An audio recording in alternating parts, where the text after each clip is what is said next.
अस्सलाम वालेकुम दोस्तों, अपनी नेक्स्ट वीडियो के साथ आपको वेलकम करता हूं अपने चैनल में और अपनी वीडियो में। दोस्तों, मैंने कल कनाडा के विजिट वीज़े के बारे में वीडियो अपलोड की थी। उसके रिस्पॉन्स में काफ़ी दोस्तों ने नीचे कमेंट किया कि कनाडा के वर्क परमिट के बारे में भी इंफॉर्मेशन दें और उस पर वीडियो बनाएं।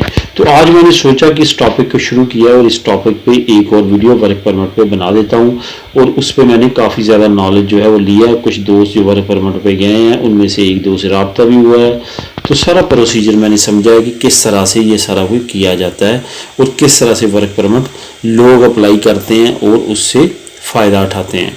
दोस्तों, सबसे पहले जो मैं इस वीडियो में बात करूंगा विजिट से रिलेटेड और वर्क परमिट से रिलेटेड थोड़ा सा डिफरेंट है। डॉक्यूमेंट्स आपको वही सारा कुछ करना पड़ेगा, लेकिन यहाँ पे आपको जॉब ऑफर लेटर चाहिए। आप कनाडा की इमिग्रेशन को भी दो हिस्सों में तकसीम करते हैं। एक वो हिस्सा जो हाई क्वालिफाइड जो एजुकेटेड लोग हैं उनके लिए, जो कि डायरेक्ट आप अपनी होम कंट्री से पीआर लेके जाते हैं, परमानेंट रेजिडेंसी कनाडा की।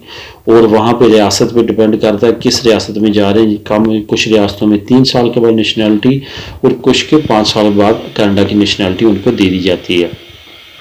लेकिन हम बात करेंगे जो लो स्केल्ड पर्सनस या लेबर है उनकी, जो वर्क परमिट लेके जाते हैं। कनाडा का वैसे तो यूरोपीय यूनियन के साथ मुआहिदा है वर्क परमिट पे, यहाँ से लोग वहाँ पे काम करने जाते हैं, लेकिन वो आर्जी मुआहिदा है। उनका वापस आना लाजमी होता है। साल 2 साल जितना वर्क परमिट होता है उसके बाद वो वापस आ जाते हैं। वो शॉर्ट टर्म अनएम्प्लॉयमेंट कह लें या शॉर्ट टर्म जॉब, जहाँ पे कनाडा को महसूस होता है कि उसके पास इस जॉब की लेबर कम है वो इतने साल के लिए, तो वो यूरोपीय यूनियन से वो उतनी तादाद में बंदे जो है हर कंट्री से ले जाता है उतने अरसे के लिए। जब उनकी वो मसला पूरा हो जाता है तो वो वापस उनके वो वर्क परमिट जितने अरसे के होते हैं वो कंप्लीट करके अपने वापस होम कंट्री में आ जाते हैं।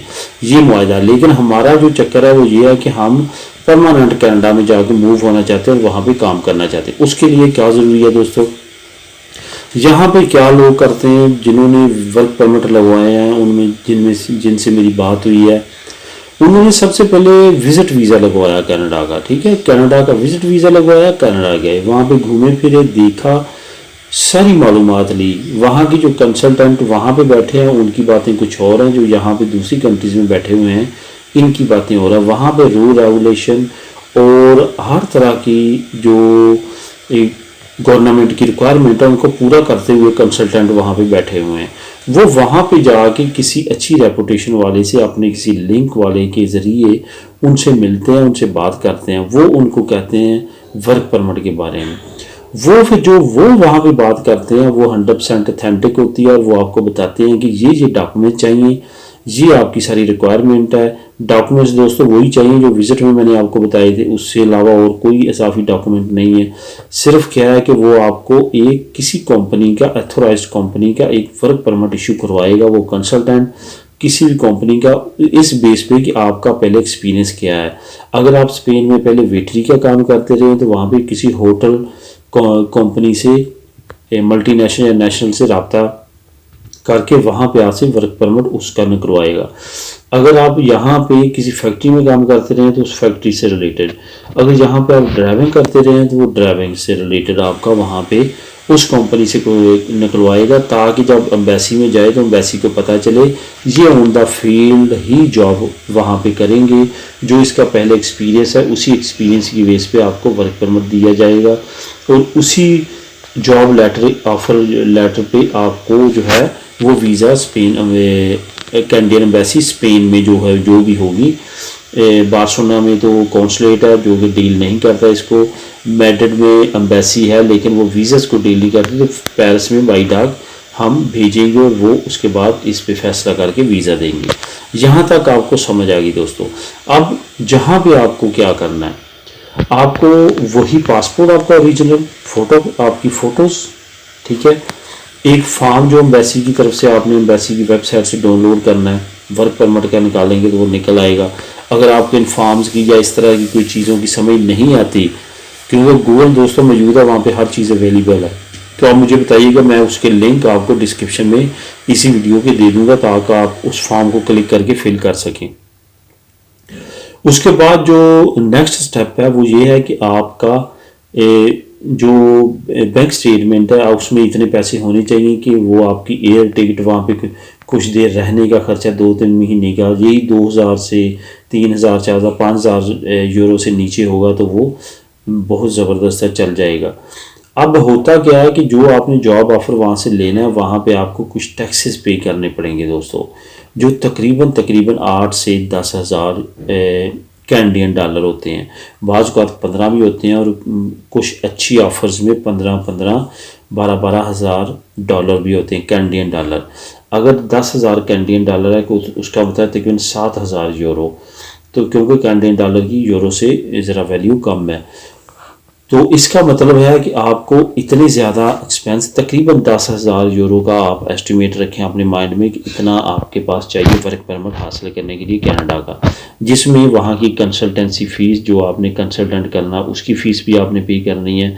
उसके बाद वो जो जॉब ऑफ़र आपको उसने इशू करवाया उसके लिए भी कुछ टैक्सेस वगैरह फ़ीसेस वगैरह उसने वसूल करनी है।